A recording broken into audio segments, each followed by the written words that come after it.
Hi everyone, welcome to Sorted with Sumit, where we sort out your life one video at a time. I'm your host, Sumit Chakraborty, and the topic for today is why moving abroad can potentially be the best thing that you can do in your 20s. In this video, I'm only going to talk about the advantages that you get in terms of your personal finance. Well, let me give you a context behind myself and why I'm creating this video. So, I graduated from a tier 3 engineering college in India in the year 2021, which was right around peak COVID. And then I worked for an Indian company for about 9 months.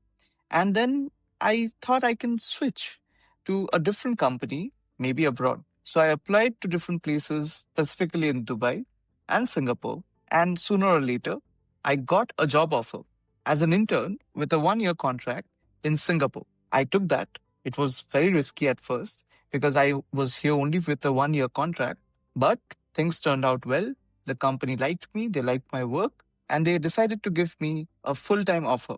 And I converted to a full time position in Singapore. Having done that, I can tell you that moving abroad can be very, very beneficial to you if you think about your finance or your financial health in that way. The different advantages that you get is undeniable. So I'll go over them one by one. All right. So moving abroad can actually supercharge your finance. And let me tell you the very first reason why. Well, in India, let's say when you start out your career around the age of 22 or 23, you are able to make a decent amount of money, right? But the savings rate is not that high in India. And let me give you an example why that can be. So, for example, you make 1 lakh rupees a month, right? When you're first starting out. Now, this in India is considered a very, very good package to have. But after making 1 lakh rupees a month, you'll probably have to spend your money in your rent, on food, on transportation, on different expenses, right? Like for healthcare, for insurance, all that stuff. And if you are very financially prudent, you may be able to save 30, 40,000, right? If you are very, very financially disciplined, maybe 50,000 rupees a month, right? But doing that in a developed country where you're making your salary in dollars, it is actually very, very easy to save that amount of money and even more. So, for instance, when I moved here with just a 1 year contract as an intern, I was easily able to save $1,200 a month. If you convert that to INR, that's around 70,000 rupees a month, right? That I was able to save at that point while I was an intern. That is tremendously powerful, right? Doing that in India with a proper job. And for example, as I said, if you are making 1 lakh rupees a month, if you were to save 70,000 rupees with that sort of a salary, you'd probably have to save 70% of your salary, which is extremely hard to do, maybe impossible to do. But abroad, it is not that hard. And I'm not saying that you need to save this money abroad by limiting yourself in terms of your accommodation or maybe your food or maybe experiences. No, you don't have to do that.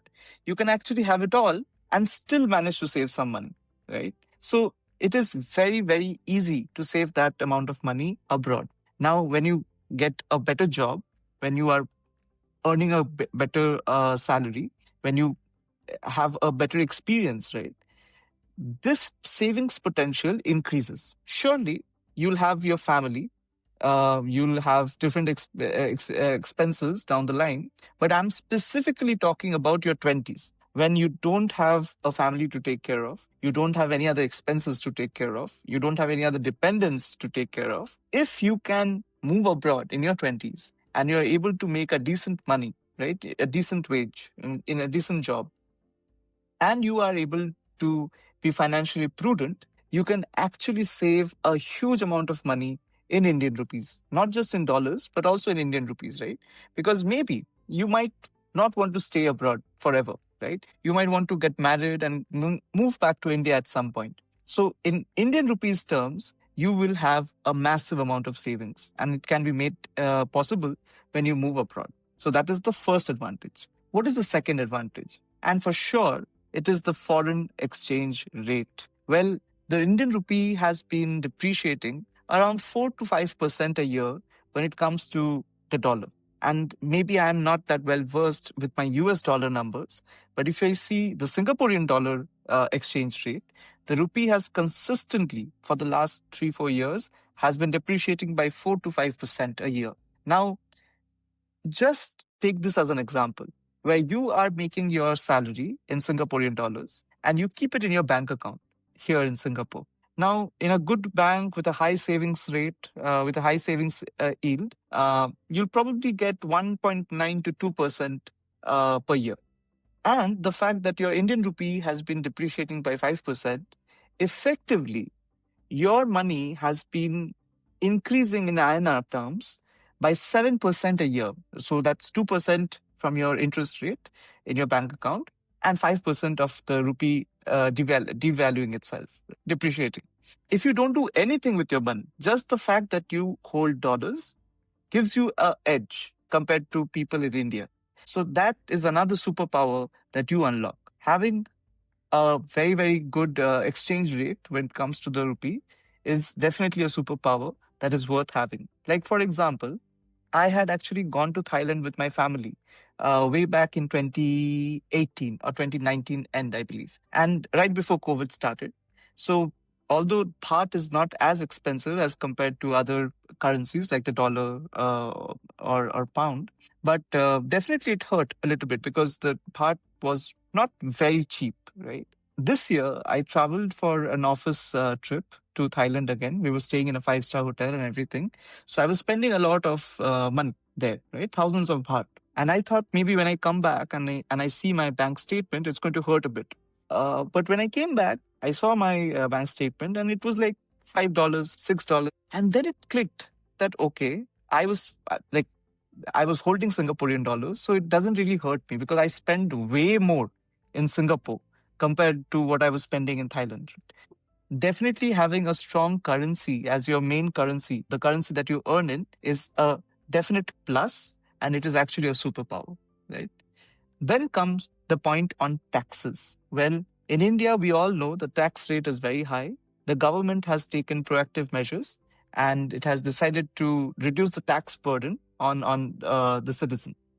So I believe up till 12 lakhs an annum, the tax rate is effectively zero. Now, if you make more than 12 lakhs, the tax rate is very, very high. Compared to places like Dubai or Singapore, in Dubai, you don't even have to pay taxes. There is no income tax. In Singapore, there is income tax, but compared to India, it is absolutely nothing. The income tax rate in Singapore is very reasonable and it is very low. That also supercharges your finances because you get to save that money and invest it properly. Mind it, for every little thing, every little decision that you take in terms of your finances, I am assuming that you are financially prudent, you are disciplined, and you invest the surplus money that you have. So, if you do all of these three things, then you can build up that cushion or the base that I'm going to talk about next. But definitely, you get to save a huge amount of money when it comes to taxes. If I set aside your income tax and focus on your investments, well, in a country like Singapore, there is no capital gains tax. In India, you have your LTCG and your STCG, which is the short-term capital gain and the long-term capital gain.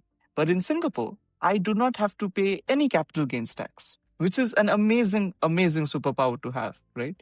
I can invest in the US markets. I can make thousands of dollars of profit in crypto or other currencies or other stocks, other products, and I don't have to pay any taxes. Imagine the kind of wealth people can build when they live here for so many years, right?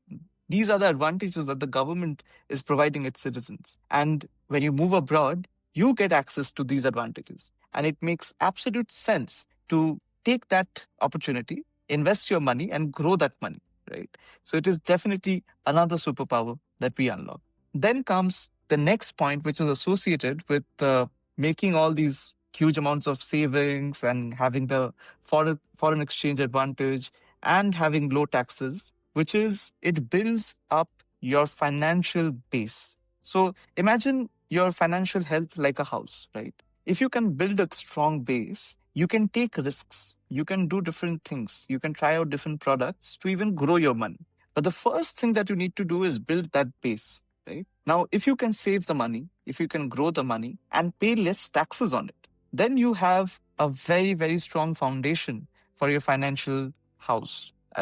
If I use it as a metaphor. So if you can build that base, you can build the house. Now, how far that house will reach will depend upon your ability to invest or to start a new business or something like that. But that cushion that you need, right? How can you even take a risk, a financial risk, if you know that there is no safety net, right? The very fact that you have that capacity or the ability to build that safety net in your 20s and set yourself up for your 30s and 40s, it allows you to take more risk, right? You can start a business that you want to, that but maybe you couldn't because you never had those savings before. You can try out different products. So for instance, cryptocurrency, which is very volatile, very risky, right? But you want to have a small exposure to it. Now, in maybe in India, your savings rate wasn't high. You couldn't save that amount of money to even say that, okay, 5% of my portfolio, I'll invest in Bitcoin or any other cryptocurrency. Even if it goes to zero, I'm okay with it. It is very, very hard for us to do that because saving money itself is very hard, let alone gambling it. In a way, it's sort of a gamble. So gambling away money would be even more tough, right? But when your savings rate is very high, when you have that backup, when you have that opportunity, you're like, okay, I can take this call. I can keep this money aside to take on risky bets, and maybe you might win, right? Chances are, the most amount of chances are that you will not win, but you can take that risk, and that is an amazing advantage to have, right? Having moved abroad, I can tell you that since I earn in Singaporean dollars, I get to invest in these markets. I have taken on risks that I possibly couldn't have had I been in India. So that is another advantage that I would like to highlight, right? And then another thing is that, remember, you'll probably get married soon enough, right? You'll probably have a family. All of these, your parents are going to fall ill. They are going to get older. You'll have to take care of their health insurance and all that stuff. So expenses will keep increasing. Inflation will keep increasing. All of these things will happen. Life will happen to you.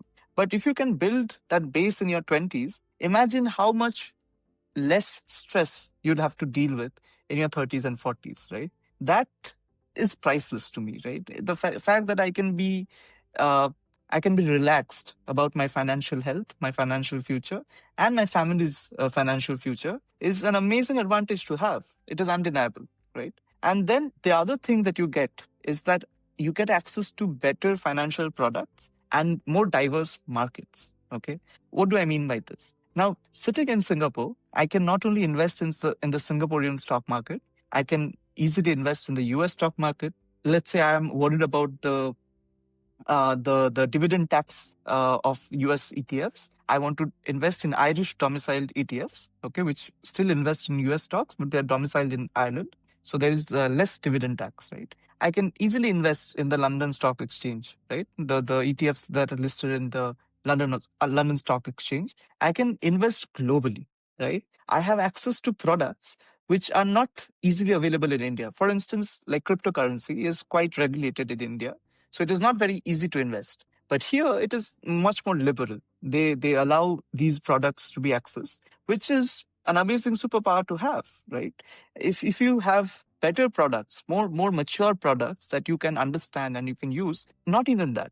Let's say I want to invest in the US markets, right? The US market is booming. It is very, very easy for me to go and invest in the Vanguard ETF, right? In the State Street ETF or the BlackRock ETF. It is very easy, very convenient. It is very straightforward. So these are the advantages that you have, right? Another huge advantage is that, let's say you invest in Singapore to different products. If you ever have to leave Singapore, you don't really have to close the bank account. The bank account will remain yours. It's just that the status of the owner of the bank account will change from a resident to a non-resident. But these advantages remain, right? So this you can easily leverage and use throughout your 30s and your 40s. So this is another great advantage to have, right? I have gotten exposure to the Chinese markets. I have gotten exposure to the Canadian markets, the US markets. I also invest in India. So this global outlook, understanding the macroeconomic atmosphere, the different things at play is very interesting, specifically if you are interested in markets, understanding what's happening around the world, and you get to put your money where your mouth is. So that is another advantage that is worth having, right? Last but not the least, when you first move abroad, right? And you realize, okay, my Indian rupee is not going to go very far, right? I'll have to think where I need to spend my money. I'll have to budget properly. I'll have to invest properly. When you start thinking like this, immediately you start building great habits. First thing that you do is learn how to budget, right? Because you have so many amount of rupees, which will become so little in dollars, you realize I need to be very, very careful in terms of my expenses, right? So you start budgeting. Then you start understanding how to save, right? Once you save, you think, okay, I have so many amount of dollars, which is so many rupees. I need to invest this. Otherwise, it's all going to go to waste, right? Everybody understands inflation now, why it's happening. So you start thinking how to invest your money. So you see, you're building these small habits one by one, which is setting you up for life. You won't realize how well off you are in your 20s. But when you get married, when you have your children, when you have a family to start, right? Then all of the good deeds that you have done in terms of your financial habits will pay immense dividends, right? It will bear fruit like anything. And you will feel so much happier that thank God I did this in my 20s. I had these advantages in my 20s. I got those opportunities and I took that opportunity and I made the best out of that opportunity that I could, right? And it makes your life a lot more relaxed. Money is something that we all think about, right? Money is something that we all want. Specifically when we are young, we all want to experience different things. We want to buy different things. We all worry about money because we probably never had it when we were growing up, right? So money is very, very crucial. It is not the only thing in life, but it is perhaps one of the most important things in life, right? And if you can move abroad and earn in a stronger currency, save that money, invest that money properly, save taxes on it, it will build a foundation that you can build on and it will set you up for success all throughout your life. So that brings us to the end of the episode. Tell us what you think about the episode. Please put your comments, subscribe this channel, share with your friends, with people who are probably in the similar situation in life when they are thinking, should I move abroad? Would it help my finances? Share it with them. Maybe all these different pros will definitely be inspirational and helpful to your friends and to yourself. Thank you for continuing with Sorted with Sumit, where we sort out your life one video at a time.